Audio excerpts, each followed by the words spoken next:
What do you really want as a legacy? What do you want people to really say at your funeral? At this stage in my life, because I'm 72, leaving a ministry legacy is hugely important to me.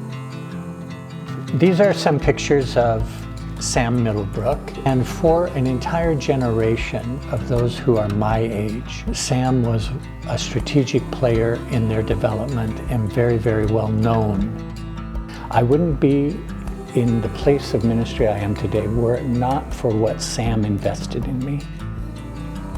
I felt like the Lord said to me, "You are very close to being a Pharisee." And I thought, oh yeah, boy, I'm glad I got up this morning to hear that word. And he said, well, you're going all over the world talking about discipleship and you're not doing it with anyone. And I thought, oh boy, I'm not. All of us in the Lord's church agree that we are to go and make disciples. But now, what does that really look like? The norm was you came to Jesus and discipleship was you were on your own to grow in the Lord.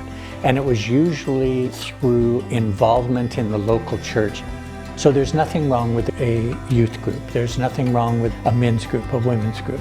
But we can't just send the kids off, send the senior citizens off. We have to intergenerationally model things. We look at Peter and Jesus, I don't think we can come to any other conclusion than discipleship has to entail a personal component of developing people.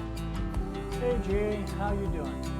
And that started the journey of connecting initially with Giancarlo, and from there it grew. So these pins represent places I've been, and as far as those that I'm mentoring, so we have Kazakhstan, we have Alisher Kenneth in Great Britain. It's a pleasure for me to invest. And these 17 people from 9 different cultures, and obviously I do it largely by Zoom, but I'm also with all of them at least 1 week a year.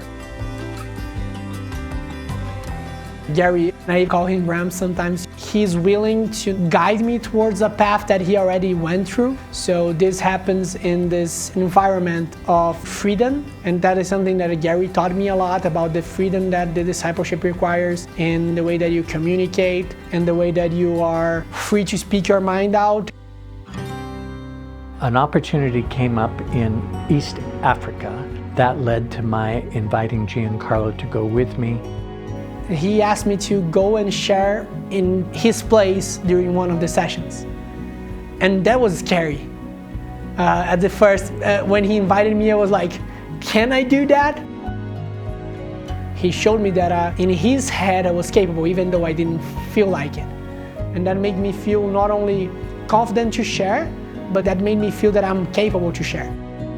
I was like a proud father when Giancarlo was teaching, because he did an incredible job. He cares. I think that makes all the difference. We should care as well. We should care to the struggles of the people in our church, because the only way that the gospel reached us is because disciples of Jesus have been carrying it out since the first century. We have the responsibility to do the same, to keep this fire going, so the next generation that are coming after us love Jesus more than we do. This is worth it. The payoff is rich, it's rewarding. The average Christ follower can have more of an impact in others' lives than they realize. It really isn't rocket science. We're not talking about being a professional counselor. We're not talking about having to be the Bible answer man. We're just talking about being there strategically, asking questions, helping them. He models us a life lived towards the gospel, because Jesus' last words for go therefore make disciples of all nations. He did not say make tithers or church attendants or people that follow you. He said, no, go and make disciples. I love Foursquare and I want to see it prosper and think of the payoff in the kingdom. And should the Lord tarry, what are we going to look like in 50 years from now? as a result of the influence of building a later generation. We know what needs to be done. Are we just going to do it?